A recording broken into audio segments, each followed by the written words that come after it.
Welcome back to Worn Out Racing. The new car is on the way. Well, I say it's on the way, but it's coming this weekend. But it's currently Wednesday, and my garage is in no state to be getting a car in it because I've got stuff. Now, I did tidy up, but I've been doing other things with the turbo build. So we need to get the garage tidied up first, make the room, and then we'll talk about some stuff. I will say though, I am filming this alongside filming the stuff for the turbo build. So I'm kind of filming 2 episodes at the same time. So I will apologise if I get slightly confused at any point. I have bought something just for this build, but you're gonna have to wait till the next episode on it for me to show you what it is when it turns up. But trust me, it is sweet. Okay, cue the time lapse. I need to get this and all of this not here.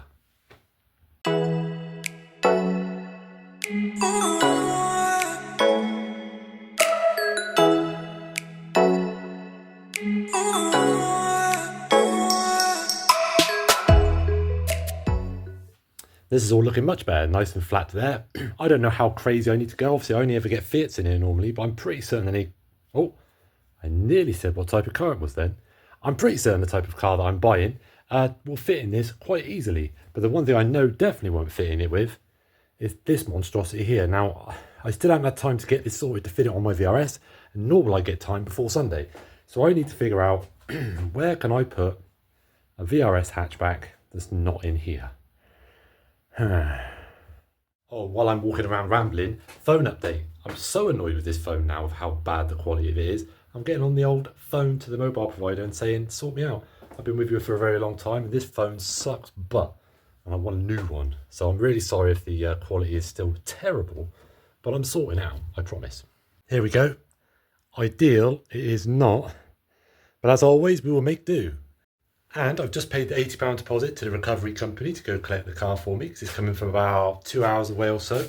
Buying it from a good Fiat pal of mine, but it's not a Fiat. So it's a bit of an unusual one to be buying from him because he wouldn't normally touch anything. It wasn't from the great country of Italy. But either way, it is on its way in a couple of days.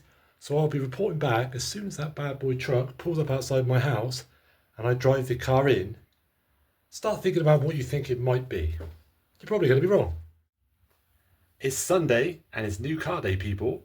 Check this out.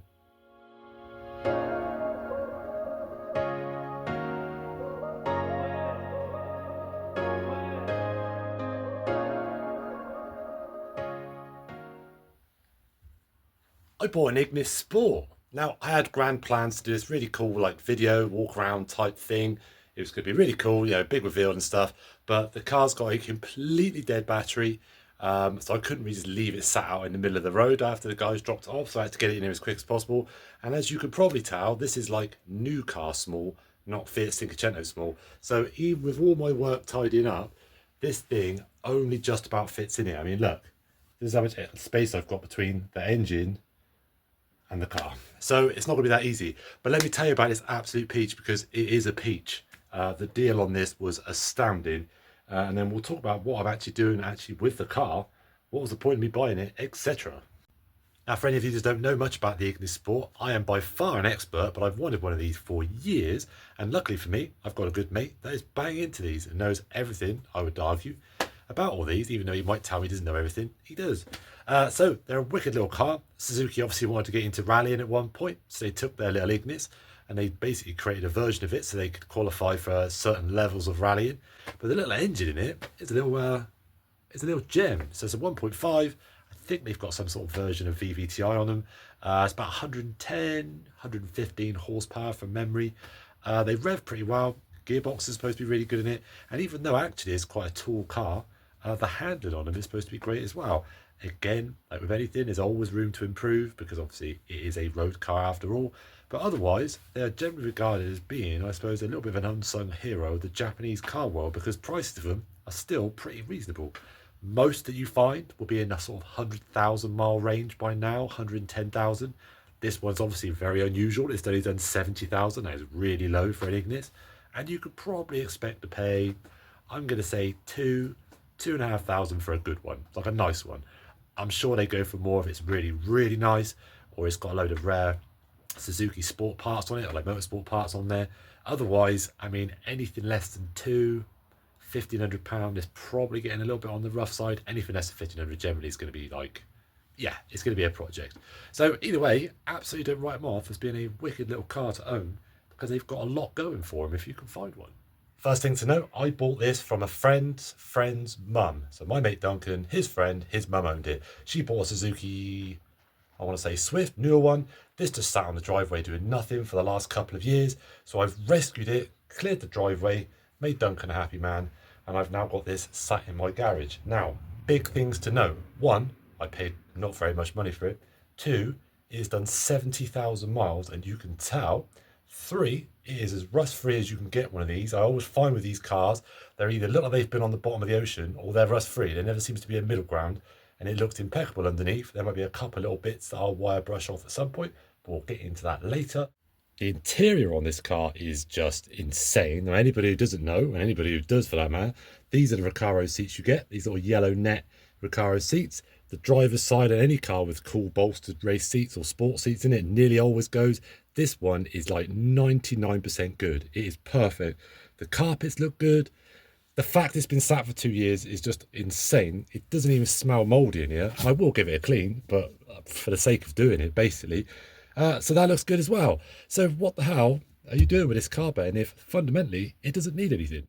Well, like any worn-out racing project, it does need stuff. And also, any car that's been sat really for 2-3 years, you can't just jump. It's irresponsible at least, but you can't just jump into it and expect it to be perfect. For one, the battery is absolute cactus. That's fine. That's not a big deal. It's going to need a service. I mean, you don't want to leave this really old oil in it. I mean, it'll just be better anyway when it comes to driving the car. So I'll do a basic service on there as well. I do need to check what the deal is with cam belts on these, whether it's actually a chain drive one or a cam belt. I'm not too sure on this one, so I'll figure that out. And then obviously the main thing for me will be brakes. The brakes on it are really rough sounding. It's almost certainly just going to be surface rust, so it'll either need pads and discs. Hoping none of them are seized up because it's a bit of a pain. And the reason it's a little bit of a pain with the brakes and stuff on these, there are actually a few parts on the Ignis Sport that are just for the Ignis Sport. So the rear calipers on these, they don't fit them to any other cars. It's just for the Ignis Sport. I can't remember as to why, but you have to buy only Ignis Sport ones or the Ignis Sport rebuild. So you can't really nick them off anything. You have to get them off that one car.